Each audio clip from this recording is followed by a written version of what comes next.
Hello class, hope you're doing well. Let's take a look at module number 10. This is our very last one. Woohoo! Great job. Module 10, lab safety, may have been the point where I should have started this whole class because of course lab safety is critical. It is germane. It is the essential part of anything that we do in a science classroom because the last thing we want to do is introduce our students to science and then somebody gets hurt in the process. That's just unthinkable in a science classroom that we would ever want to do that. So what we want to do is we want to be very intentional in keeping our students safe. The example comes to mind that I'm teaching my students about different types of paper airplanes. And I had thought, well, I don't want to have my students wear safety goggles. So what I'm going to do is I'm going to make the paper airplane that you fold up and it's a circle. And you can kind of throw it like a disc. And they fly really well. And I thought, look, if it's a circle, how can anyone get hurt? They wouldn't need to wear safety goggles. I know if there's those dart type of paper airplanes, it can hit them in the eye, but this is a circle. How bad can it be? So we all made these circle airplanes. I had my whole class make these circle airplanes. We taped them together and we got on, I split the class in half and we took turns throwing it. I'd say, all right, group A, throw and catch. Group B, throw and catch. And group A again, throw and catch. And I thought, this is going great. I have solved the problem of safety by finding a paper airplane that doesn't get in students' eyes. It's impossible for it to get to hit a student in the eye. I'm praising myself, and this student comes up, and she's going, my eye, my eye. And I went, what happened? She says, a paper airplane hit me in the eye. Sure enough, her eye was red. Sure enough, she had to go see the nurse. Sure enough, the doctor, had to make the report. Apologized to the parent that I didn't have safety glasses on. And I was asking her, I said, how did it hit you? She said, well, I was bending down to pick one airplane up, and another one just comes and just boinks her right in the eye. It just goes to show that even when we think we're doing a good job in safety, it's good to be overcautious because students can find ways, accidents or just whatever, elementary students can find ways to take any science experiment and make it into a situation that's dangerous. Find something that you didn't even perceive might have been a problem. So do be very careful, learn from my mistakes, and continue to use safety glasses, closed-toed shoes, those gloves, aprons. Protect your students as much as possible. Continue to be intentionally safety-minded about all these things. Okay, let's move on to section number 1. Section number 1, of course, is our resource, our web resource. The web resource that I want to share with you, I think I already have it up. Nope, don't have it up. Let's try it again, is the discrepant events that I have put together, that my students have put together, and you are welcome to use any one of these 110 discrepant events. And you'll probably recognize several of these as ones that we've already done. You're welcome to put these on your web page and look at ways that you can put these to work. Let's take a look at one of my favorites, the Slinky Drop. You can click on that, you can download it, and put a tennis ball inside of a slinky, drop the slinky, and that slinky will fall down and hit that tennis ball before it goes to the ground. Very counterintuitive, but makes a great demonstration, a lot of fun. So you're welcome to use any one of these 110 discrepant events that I have put together. It's got a title. You can see the materials, the procedures, what students think will happen, what might happen, and the resources. And it's also got some of the factors here. Now, I know these are always a little bit subjective, but sometimes it gives you an idea. Sometimes the wow factor is high, but the safety factor is low. So sometimes there's some trade-offs there. But I think the Slinky Drop is a lot of fun. So you're welcome to use any of those 110 discrepant events that are listed on that page. That's my web resource for you. Include your web resource and put your web page or whatever it is that you are looking at. there, as well as answer these questions.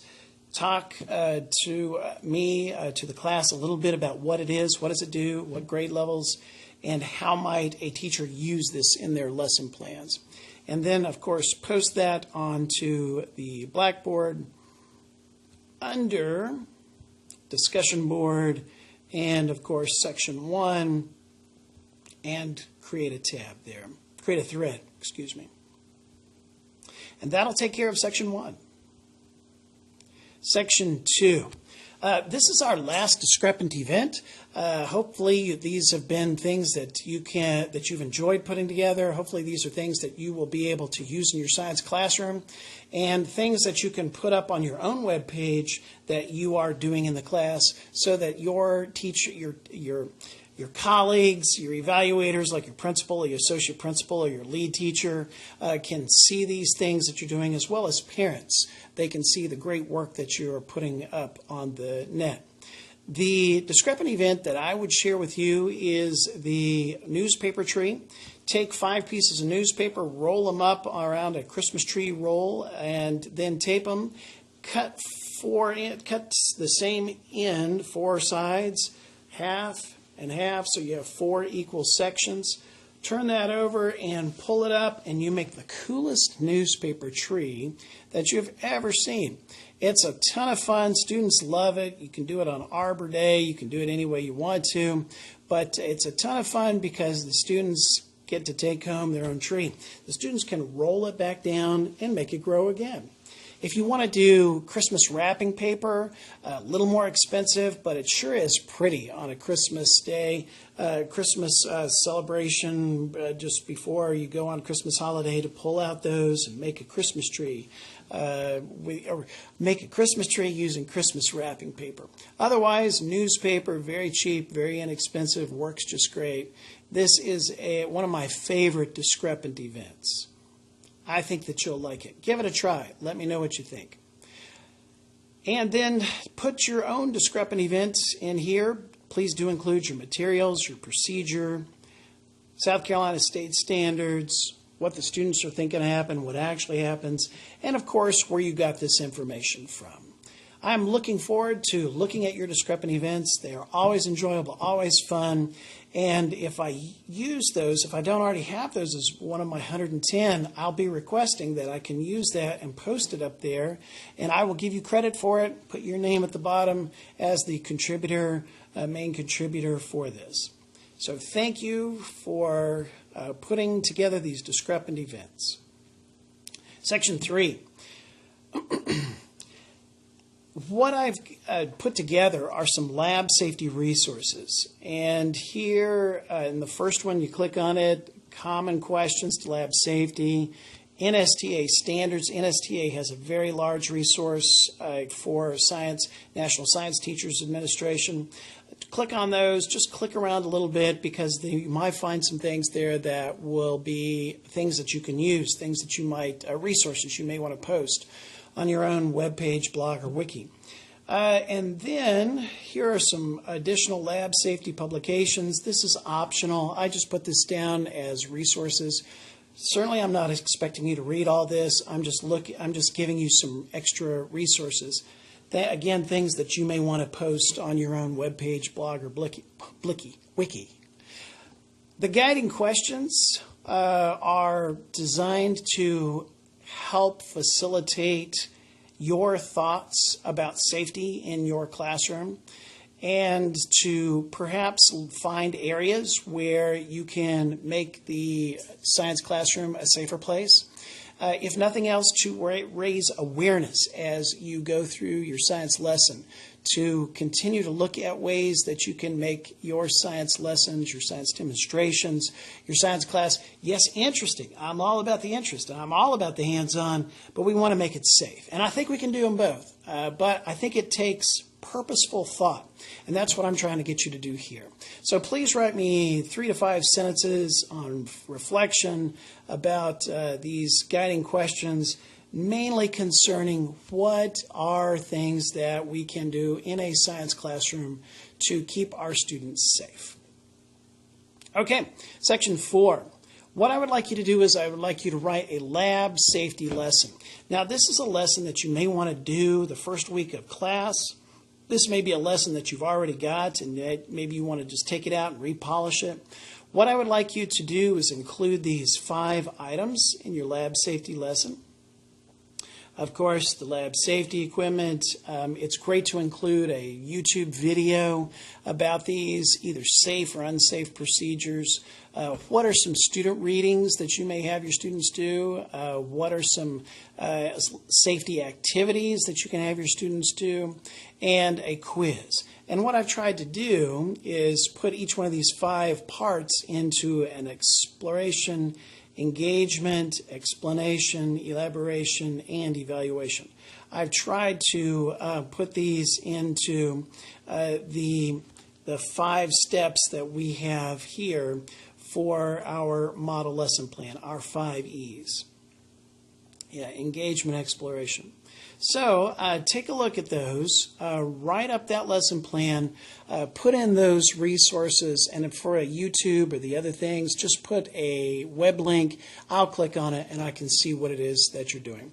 But the idea is to develop a lab safety lesson, a one-day lesson, so that the students can be aware of the lab safety factors. In-service teachers, you're probably very much aware, but principals really are supportive. Or I should back up. I have never had a principal that was not supportive of lab safety. They know as a science teacher, you're up there, you're trying to teach something new, but there are opportunities that kids have to take advantage of the situation, to play, goof off, do something different. And when you tell your kids, look, my principal supports me 100%, and if you want to get in trouble quick, it's easy. Goof around, put yourself or somebody else in danger, because I'm going to send you to the office the first time, and it's a real easy phone call for the parent, for the principal to make to the parent. Look, your child was putting themselves and others in danger in a lab situation in science. We just cannot have that at this school. So principals are very supportive of us as science teachers. So please go ahead and tell that to your students. Not that you're trying to get them in trouble. That's not what we're about. We're about teaching a science lesson. But if a student is going to use that to take advantage or to get attention for themselves or whatever it is, just to goof around that day, principals are supportive of that. And don't worry, don't hesitate to incorporate your principal in this as well, because they want to make sure that lab safety is a priority in their school, because they want science to happen. They want good science to happen, but they want students to be safe as well. So I encourage you, incorporate that as part of your lesson too, that we are here for their safety, so please be safe. All right, last section, Section 5. Section 5 is just a thought exercise. Begin thinking about what you might want to implement in the resources from these summer science courses into your own science classrooms. Hopefully there's lots. The final report and the final project will give you this opportunity to take these things that we have been learning, these resources that you have been creating in modules 1 through 10, and to orient those, to put those together in ways that are effective, that you can effectively use in your classroom. And that's really what these last 2 projects are, these 2 final projects. They are to get you to take the resources you've already got and to effectively integrate those into your classrooms. Now, I'm not requiring that you turn in anything for Section 5 for Module 10.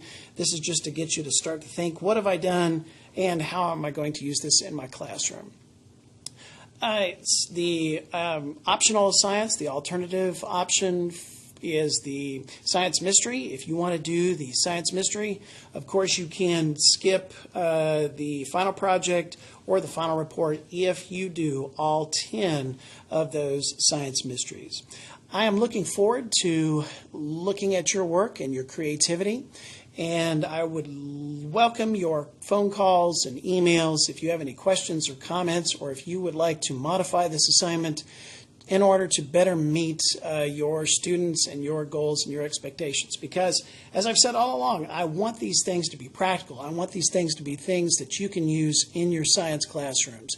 Because I would feel, well, I'm not here to just have you make stuff for making stuff. I want, as much as possible, for the things that you make to be things that you can use in your science classroom. So thank you, class. I hope you have a great day. Goodbye.